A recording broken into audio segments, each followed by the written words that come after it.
Hello, my name is James Bryden, and I'd like to introduce you today to a new word that I've coined. That word is wisdom. It's a word that is not in the dictionary, and it means, and the definition that I put on it means to honor what you've learned and are competent in while being acutely aware of how little you actually do know.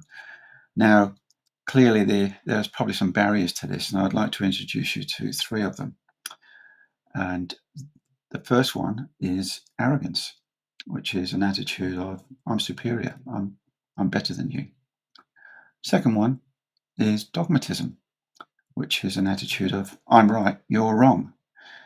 And the third one is being judgmental, which is looking down basically on other or being harsh and critical about other people or groups of people without you actually being aware of all the facts. And yeah, so you probably have come across people like this in your life, and generally they're people you probably don't really want to associate too much with. And of course, the question is, we all demonstrate or have demonstrated, one or more of these in our lives in the past, and maybe even to a degree in the future. Especially the dogmatism and the judgment in specific areas. So let's have a look and see what the solutions to these might be. And the first one is, can I be more curious? Curiosity has two sides to it in the context of my discussion today.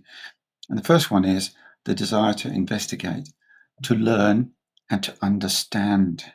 So it's not about information gathering, it's more about learning as much as I can in as many different ways as I can so I can get a complete picture of what it is I'm trying to learn.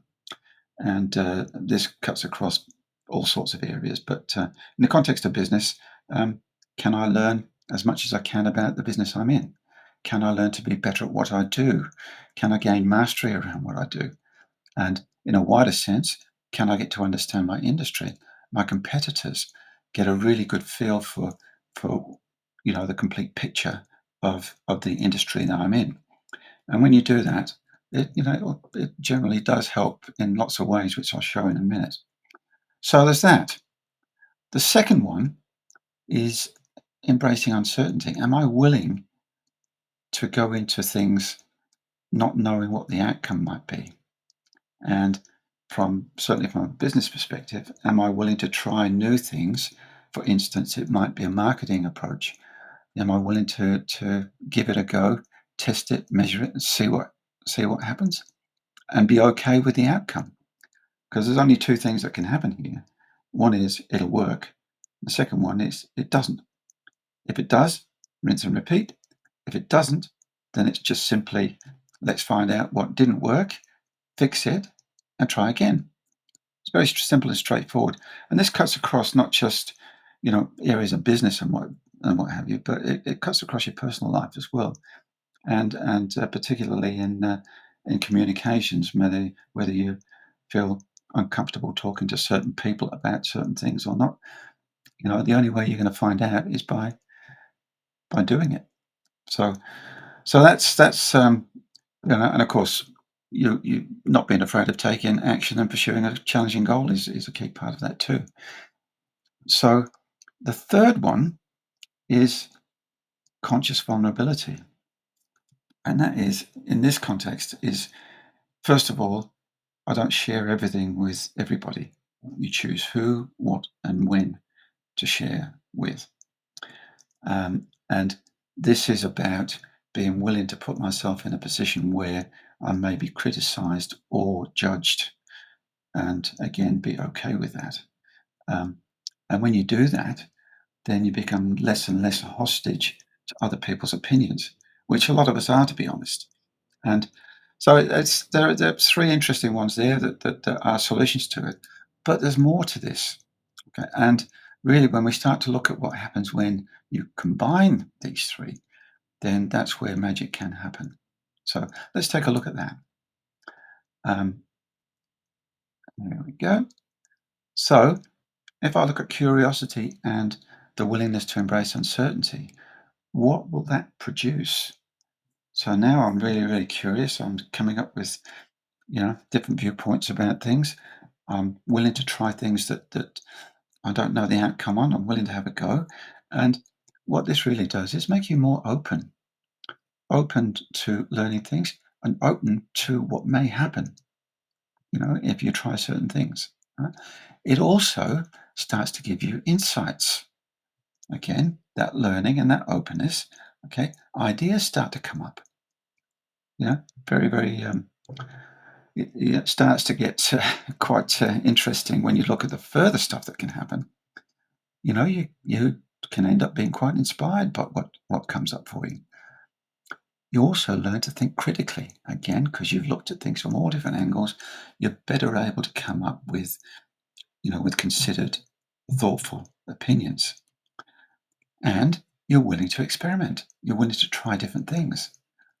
You're willing to innovate, to come up with ideas where you're looking at different ideas from different areas and come up with a solution, as I'm doing right now. I'm looking at two areas: curiosity and embracing uncertainty. What do they produce? That's, in its essence, innovation. And then you've got the willingness to act. So I've got these ideas. Am I willing to act and find out what happens? And if you are, you're on the right track. And finally, you gain clarity in all sorts of areas. So there's lots to gain from being curious and being willing to have a go, willing to find out. And then when we look at embracing uncertainty and conscious vulnerability, well, now I'm starting to be open. I'm starting willing to be, judged or criticized, and to voice my fallibility, to own that fallibility, and do it in a way that I don't know what the outcome will be. Fine. What does that do? You gain acceptance on two sides: acceptance of what is and acceptance of yourself. This is self acceptance. Okay, because I'm gaining strength, I'm gaining resilience from just being willing to embrace these two things. Now, they can be scary. Okay, it does require you to actually show a bit of courage and take a chance and have a go. I'm not saying take ridiculous chances, not for a second. Please understand that. Okay, you can start small, and the more you do it, the better you get, the more comfortable you are, the more acceptance rises, and of course, resilience and greater confidence and strength. So, the third combination here is curiosity and conscious vulnerability. Now, what happens there, the other side of curiosity, as I mentioned earlier on, is being curious when you're communicating with other people, being willing to find out, do they have a problem? What's their background? Get to know them as a person. It's about building connection.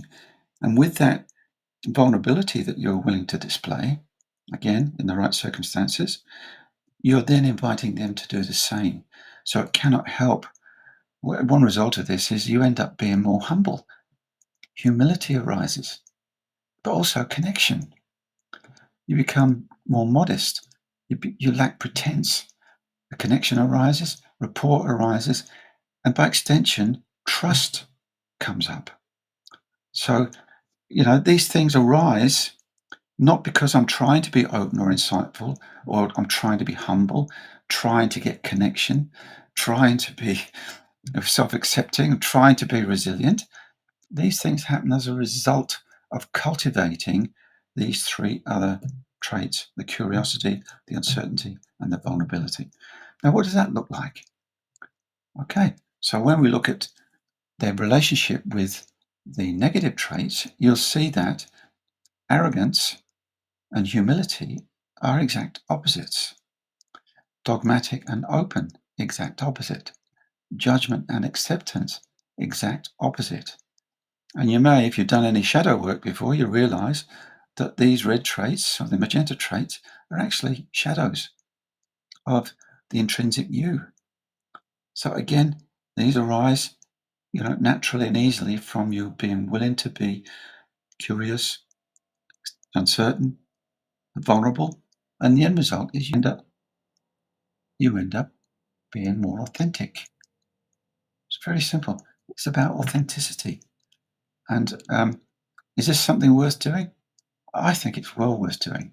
So, anyway, that's what the map looks like. And I do have an ebook that I've written on this that goes into more detail. And if you would like to download that, please, there's the QR code. And I'd love to hear from you if you want to know more. So, thank you.